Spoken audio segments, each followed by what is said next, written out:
Number 6, focus on on one problem at a time, or focus on this particular problem, and don't bring many problems into one discussion. So if you have an issue that you need to resolve, if you have a conflict that you know that this has to be discussed, we need to resolve this, stick to one. Don't bring other issues into this particular problem. Stick to one, deal with it, and get that out of the way.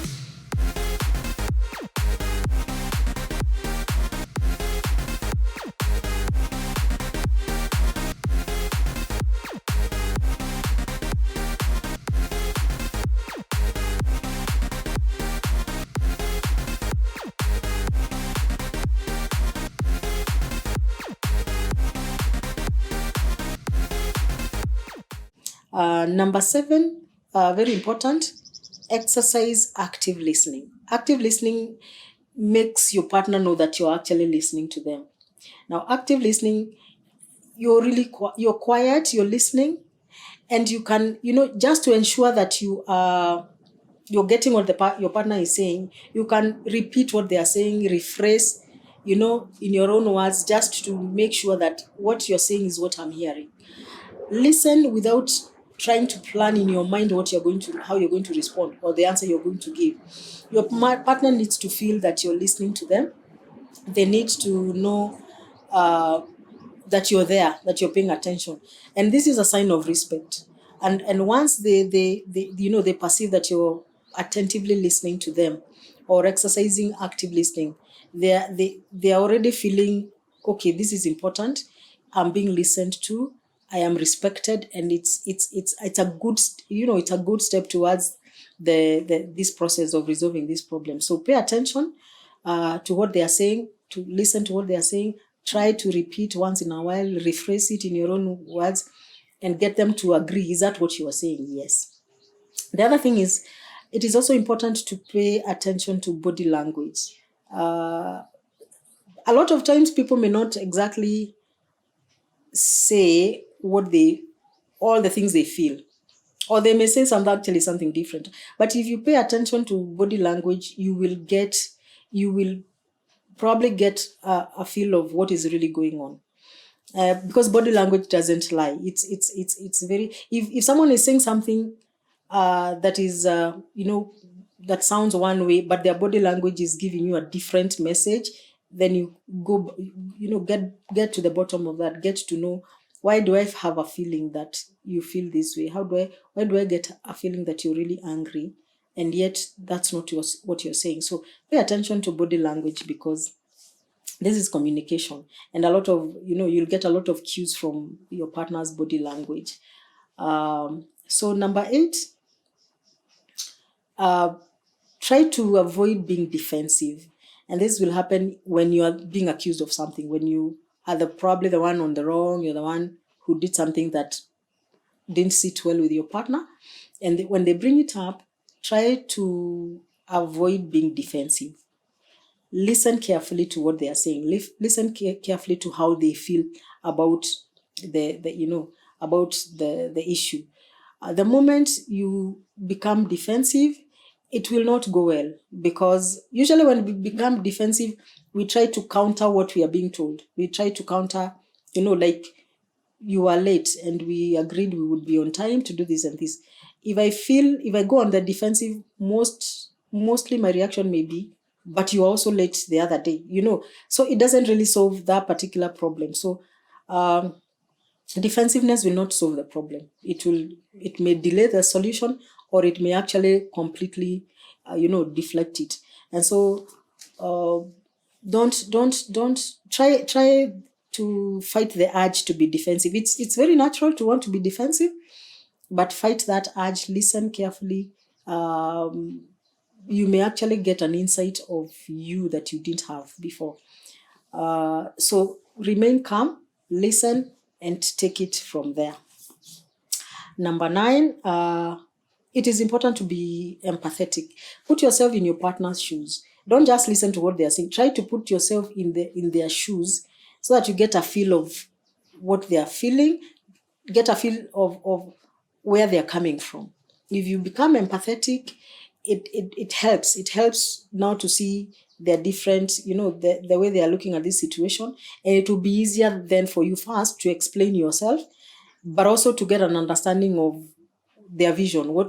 When you look at it this way, what do you see at the end of it? What do you see when we get out of this problem? What do you see apart from what we are discussing? So it will, first of all, it will prevent anger issues from rising, which may prevent the resolving of the issue. And it actually helps you to be on the same side, of the same side as you attempt now to resolve the conflict. So see your partner's view, put yourself in their shoes, try to see this issue from their viewpoint. Number 10, do not show contempt to your partner. There are situations where when your partner is busy trying to explain what is going on or how they feel, if you show contempt, you will employ such behavior like rolling your eyes or making faces, like you're disregarding what they are saying. When that happens, you show disrespect, you show contempt, you're actually aggravating the situation. So they don't feel heard. They don't feel you're listening to them. And so that will not work at all. That will not work at all. You will not be able to resolve the conflict that you're already in. And it's almost like adding injury to insult to injury, that kind of thing. So it's like you're belittling your partner. You don't think what they're discussing is important. You don't think that they deserve to be heard. And therefore, it actually worsens the conflict.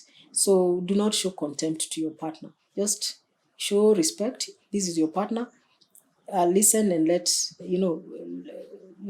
the process move from there. Number 11, I know these are many points, but number 11 is choose your battles well. Choose your battles well. Not every conflict needs to be a conflict. Not every battle needs to be fought. And how do you choose your battles? You need to ask yourself, how important is this issue?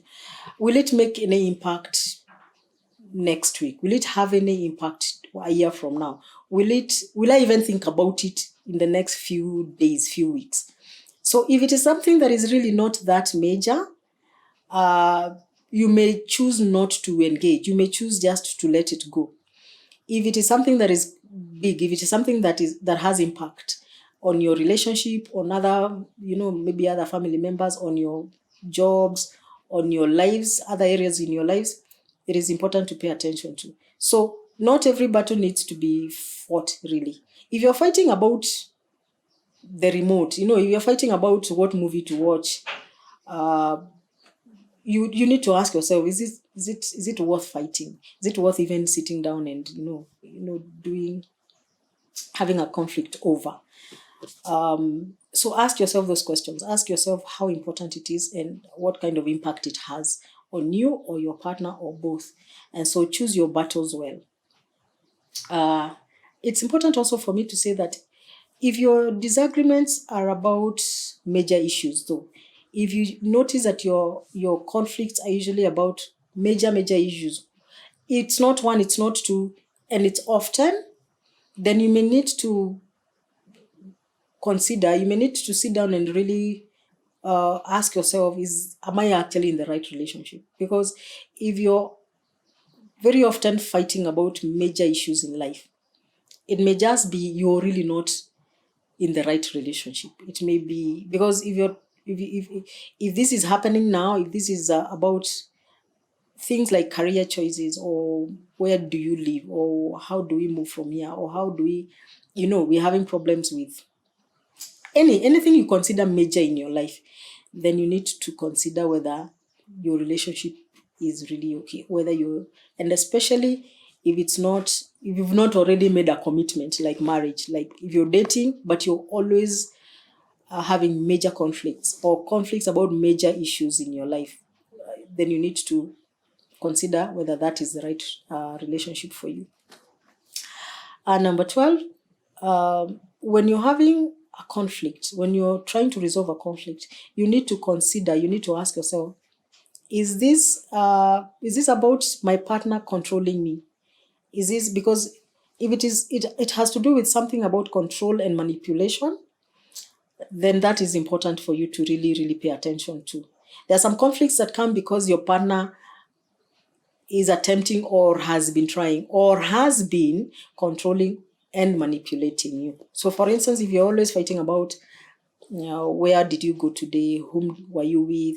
What time did you get back? Or what time what time are you getting back? You need to get back at this time. You need to dress a certain way. You can't go to school because I need you to be home when I get, that kind of thing. Is the conflict about behavior that is about control and manipulation? That is important to pay attention to, because if you're in a relationship where there's control and manipulation, that is abuse. That is an abusive relationship. That is an unhealthy relationship, and you need to seek help. So you need to pay attention to that. The last one, which is number 13, find the middle ground. Find a place where you can both agree, where you can both meet. You may not always agree to, on some of the issues. You may have conflicts, and each of you have a very strong view about it. And it's really it may not even be something bad, but you have very strong feelings about it. You have very strong, attachment to whatever it is that you are discussing. You may just need to agree to disagree. Find the middle ground, balance between a little bit of giving, a little bit of taking. This is a relationship, and it needs to grow. And when a relationship is even a thriving relationship that is growing, that is moving from one point to another, the disagreements and disagreements will happen, conflicts will happen. If it is a conflict or a disagreement that is there and it's not going, you may need then to agree to disagree, and you decide to compromise depending on what it is. So both of you need to come together, and if it is something that you can live with, if it's something you can give and take a little bit, and your partner can give and take a little bit, then you can go that way. So find the middle ground, or find a middle ground in this conflict, in this attempt to resolve this conflict, and then be able to move forward and agree on how you're going to move forward about it. Every relationship is about give and take. Every relationship calls for a bit of sacrifice from each partner. So you will not always agree, but you don't have to disagree always. There's always a way that you can come together and make, you can make a decision to agree and disagree. So all those points that we've mentioned, you pay attention to them. And by the way, they are research-based, so if you implement them, you're actually likely to be able to resolve most of the conflicts that you come across in your relationship as you grow, as you thrive. So that's what we are focusing on today. Thank you for joining us, and we'll see you next time.